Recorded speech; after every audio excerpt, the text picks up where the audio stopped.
ડેડિયાપાડા તાલુકા પંચાયતની ચાક સીટ પર પેટા ચૂંટણી જાહેર થતા આમ આદમી પાર્ટીના યુવા આગેવાન રાહુલ વસાવાએ ધારાસભ્ય ચૈત્ર વસાવાની ઉપસ્થિતિમાં ફોર્મ ભર્યું. તો આવો જોઈએ એક રિપોર્ટ. ડેડિયાપાડા તાલુકા પંચાયતની ઝાંક સીટ પર પેટા ચૂંટણી જાહેર થઈ છે.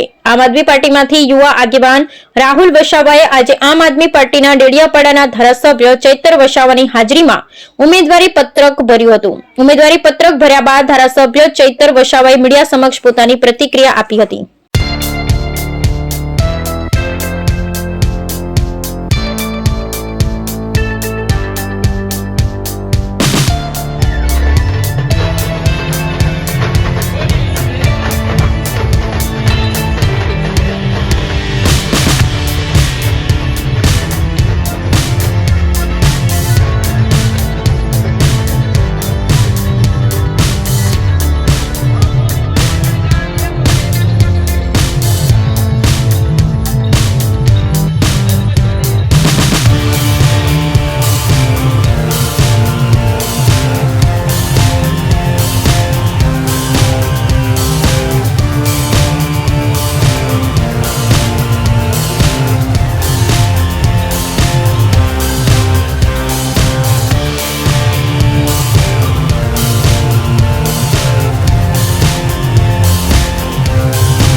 આજે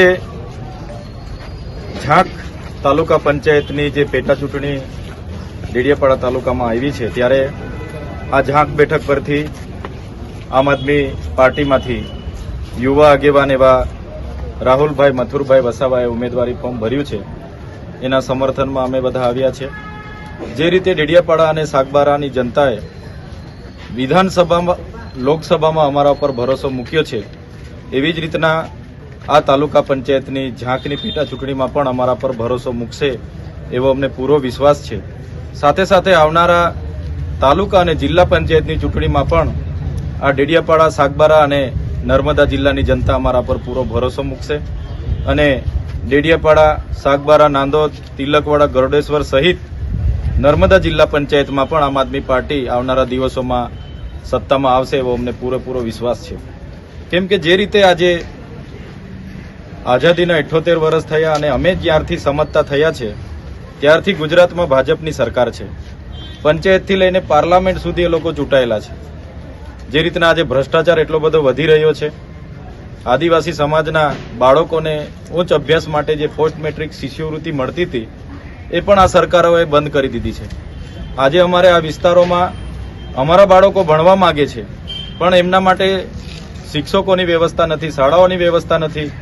આજે અમારા ખેડૂતો આ વિસ્તારોમાંથી કાચો માલ પેદા કરે છે.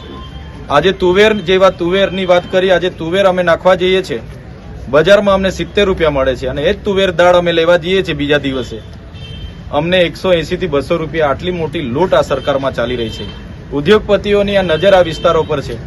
આ વિસ્તારોમાં જમીન સંપાદનો કોરિડોરના નામે થાય છે.